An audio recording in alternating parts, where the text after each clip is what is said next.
El perfume. Historia de un asesino. Primera parte. En el siglo XVIII vivió en Francia uno de los hombres más geniales y abominables de una época en que no escasearon los hombres abominables y geniales. Aquí relataremos su historia.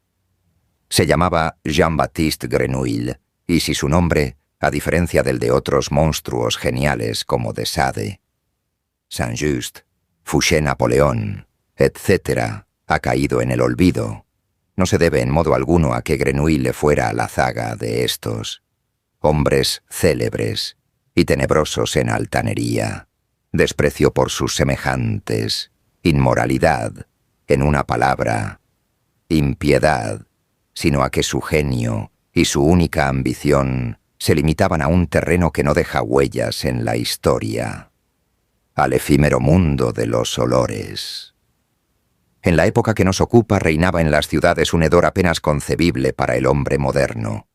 Las calles apestaban a estiércol, los patios interiores apestaban a orina, los huecos de las escaleras apestaban a madera podrida y excrementos de rata, las cocinas a col podrida y grasa de carnero. Los aposentos o sin ventilación apestaban a polvo enmohecido, los dormitorios a sábanas grasientas, a edredones húmedos y al penetrante olor dulzón de los orinales.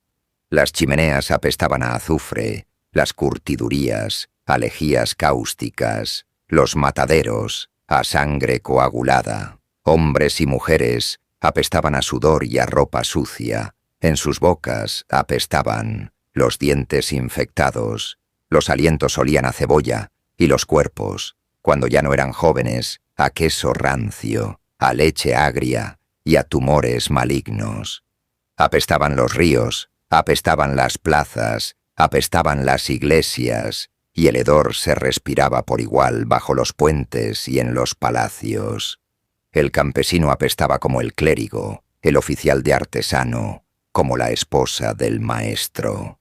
Apestaba la nobleza entera y, si incluso el rey, apestaba como un animal carnicero y la reina como una cabra vieja, tanto en verano como en invierno, porque en el siglo XVIII aún no se había atajado la actividad corrosiva de las bacterias, y por consiguiente no había ninguna acción humana, ni badi, creadora ni destructora, ninguna manifestación de vida incipiente o en decadencia que no fuera acompañada de algún hedor. Y como es natural, el hedor alcanzaba sus máximas proporciones en París, porque París era la mayor ciudad de Francia. Y dentro de París había un lugar donde el hedor se convertía en infernal, entre la Rue aux Fers y la Rue de la Ferronnerie, o sea, el Cimetière des Innocents. Durante 800 años se había llevado allí a los muertos del hospital Hôtel-Dieu y de las parroquias vecinas. Durante 800 años, carretas con docenas de cadáveres habían vaciado su carga día tras día en largas fosas, y durante 800 años se habían ido acumulando los huesos en osarios y sepulturas. Hasta que llegó un día, en vísperas de la Revolución Francesa, cuando algunas fosas rebosantes de cadáveres se hundieron y el olor pútrido del atestado cementerio incitó a los habitantes no solo a protestar, sino a organizar verdaderos tumultos, en que fue por fin cerrado y abandonado después de amontonar los millones de esqueletos y calaveras en las catacumbas de Montmartre. Una vez hecho esto, en el lugar del antiguo cementerio se erigió un mercado de víveres. Fue aquí, en el lugar más maloliente de todo el reino, donde nació el 17 de julio de 1738 Jean-Baptiste Grenouille. Era uno de los días más calurosos del año. El calor se abatía como plomo derretido sobre el cementerio y se extendía hacia las calles adyacentes como un vaho putrefacto que olía a una mezcla de melones podridos y cuerno quemado. Cuando se iniciaron los dolores del parto, la madre de Grenouille se encontraba en un puesto de pescado de la Rue aux Fers, escamando albures que había destripado previamente. Los pescados, seguramente sacados del Sena aquella misma mañana, apestaban ya hasta el punto de superar el hedor de los cadáveres. Sin embargo, la madre de Grenouille no percibía el olor a pescado podrido o a cadáver, porque su sentido del olfato estaba totalmente embotado y además le dolía todo el cuerpo, y el dolor disminuía su sensibilidad a cualquier percepción sensorial externa. Solo quería que los dolores cesaran, acabar lo más rápidamente posible con el repugnante parto. Era el quinto. Todos los había tenido en el puesto de pescado y las 5 criaturas habían nacido muertas o medio muertas, porque su carne sanguinolenta se distinguía apenas de las tripas de pescado que cubrían el suelo y no sobrevivían mucho rato entre ellas, y por la noche todo era recogido con una pala y llevado en carreta al cementerio o al río.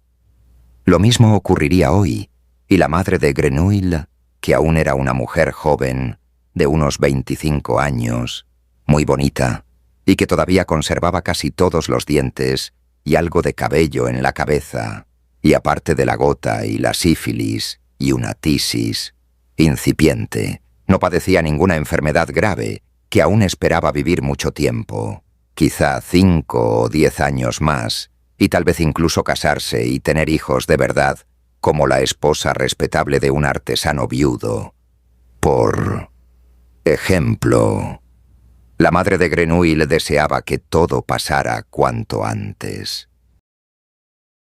Y cuando empezaron los dolores de parto, se acurrucó bajo el mostrador y parió allí, como hiciera ya 5 veces, y cortó con el cuchillo el cordón umbilical del recién nacido.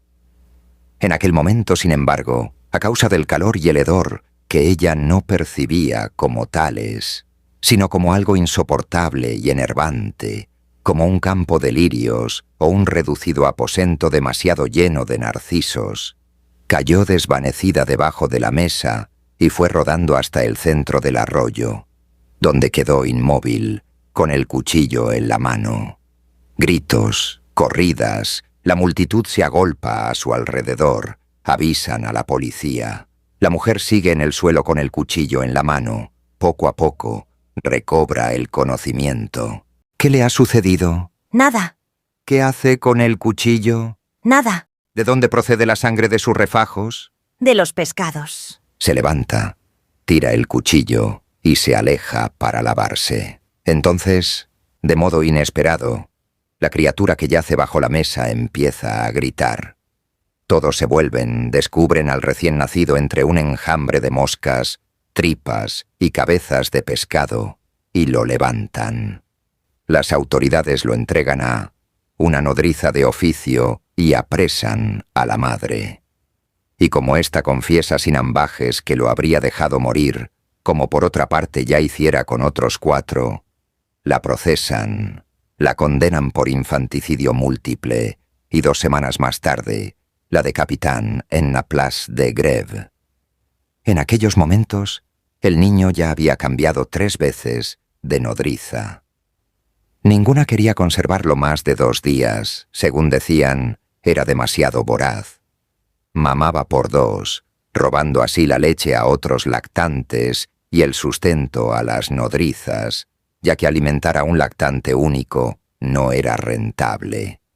El oficial de policía competente, un tal Lafosse, se cansó pronto del asunto y decidió enviar al niño a la central de expósitos y huérfanos de la lejana Rue Saint-Antoine, desde donde el transporte era efectuado por mozos mediante canastas de rafia en las que por motivos racionales hacinaban hasta 4 lactantes, y como la tasa de mortalidad en el camino era extraordinariamente elevada, por lo que se ordenó a los mozos que solo se llevaran a los lactantes bautizados y entre estos, únicamente a aquellos provistos del correspondiente permiso de transporte que debía estampillarse en Rouen, y como el niño Grenouille no estaba bautizado ni poseía tampoco un nombre que pudiera escribirse en la autorización, y como por añadidura, no era competencia de la policía poner en las puertas de la inclusa a una criatura anónima sin el cumplimiento de las debidas formalidades, por una serie de dificultades de índole burocrático y administrativo que parecían concurrir en el caso de aquel niño determinado, y porque, por otra parte, el tiempo apremiaba, el oficial de policía Lafosse se retractó de su decisión inicial y ordenó entregar al niño a una institución religiosa, previa exigencia de un recibo para que allí lo bautizaran y decidieran sobre su destino ulterior. Se deshicieron de él en el convento de Saint-Merry de la Rue Saint-Martin, donde recibió en el bautismo el nombre de Jean-Baptiste. Y como el prior estaba aquellos días de muy buen humor y sus fondos para beneficencia aún no se habían agotado, en vez de enviar al niño a Rouen, decidió criarlo a expensas del convento, y con este fin lo hizo entregar a una nodriza llamada Jeanne Bussy, que vivía en la Rue Saint-Denis, y a la cual se acordó pagar 3 francos semanales por sus cuidados. Varias semanas después, la nodriza Jeanne Bussy se presentó ante la puerta del convento de Saint-Merry con una cesta en la mano y dijo al padre Terrier, un monje calvo de unos 50 años que olía ligeramente a vinagre. Ahí lo tiene. «¿Qué es esto?», preguntó Terrier, inclinándose sobre la cesta y olfateando, pues presentía algo comestible. El bastardo de la infanticida de la Rue aux Fers. El padre metió un dedo en la cesta y descubrió el rostro del niño dormido. Tiene buen aspecto, sonrosado y bien nutrido. Porque se ha atiborrado de mi leche, porque me ha chupado hasta los huesos. Pero esto se acabó. Ahora, ya podéis alimentarlo vosotros con leche de cabra, con papilla y con zumo de remolacha. Lo devora todo el bastardo. El padre Terrier era un hombre comodón. Tenía a su cargo la administración de los fondos destinados a beneficencia, la repartición del dinero entre los pobres y necesitados, y esperaba que se le dieran las gracias por ello y no se le importunara con nada más. Los detalles técnicos le disgustaban mucho porque siempre significaban dificultades, y las dificultades significaban una perturbación de su tranquilidad de Nimo que no estaba dispuesto a permitir. Se arrepintió de haber abierto el portal y deseó que aquella persona cogiera la cesta, se marchara a su casa y le dejara en paz con sus problemas acerca del lactante. Se enderezó con lentitud y al respirar olió el aroma de leche y queso de oveja que emanaba de la nodriza. Era un aroma agradable. «No comprendo qué quieres. En verdad, no comprendo a dónde quieres ir a parar. Solo sé que a este niño no le perjudicaría en absoluto que le dieras el pecho todavía un buen tiempo». A él no, replicó la nodriza. Solo a mí. He adelgazado casi 5 kilos. A pesar de que he comido para 3. ¿Y por cuánto? Por 3 francos semanales. «Ah, ya lo entiendo», dijo Terrier, casi con alivio. «Ahora lo veo claro. Se trata otra vez de dinero». ¡No!, exclamó la nodriza. «Claro que sí. Siempre se trata de dinero. Cuando alguien llama a esta puerta, se trata de dinero. Me gustaría abrirla una sola vez a una persona que viniera por otro motivo, para traernos un pequeño obsequio, por ejemplo, un poco de fruta o un par de nueces. En otoño hay muchas cosas que nos podrían traer, flores, quizá, o solamente que alguien viniera a decir en tono amistoso: Dios sea con vos, padre Terrier. Os deseo muy buenos días. Pero esto no me ocurrirá nunca. Cuando no es un mendigo, es un vendedor. Y cuando no es un vendedor, es un artesano. Y quien no quiere limosna, presenta una cuenta. Ya no puedo salir a la calle. Cada vez que salgo, no doy ni 3 pasos sin verme rodeado de individuos que me piden dinero. Yo no, insistió la nodriza. Pero te diré una cosa. No eres la única nodriza de la diócesis. Hay centenares de amas de cría de primera clase que competirán entre sí por dar el pecho o criar, con papillas, zumos u otros alimentos a este niño encantador por 3 francos a la semana. Entonces, dádselo a una de ellas. Pero, por otra parte, tanto cambio no es bueno para un niño. ¿Quién sabe si otra leche le sentaría tan bien como la tuya? Ten en cuenta que está acostumbrado al aroma de tu pecho y al latido de tu corazón. Y aspiró de nuevo profundamente la cálida fragancia emanada por la nodriza, añadiendo, cuando se dio cuenta de que sus palabras no habían causado ninguna impresión: «Llévate al niño a tu casa, hablaré del asunto con el prior, y le propondré que en lo sucesivo te dé 4 francos semanales». No, rechazó la nodriza. «Está bien, 5. No. «¿Cuánto pides, entonces?», gritó Terrier.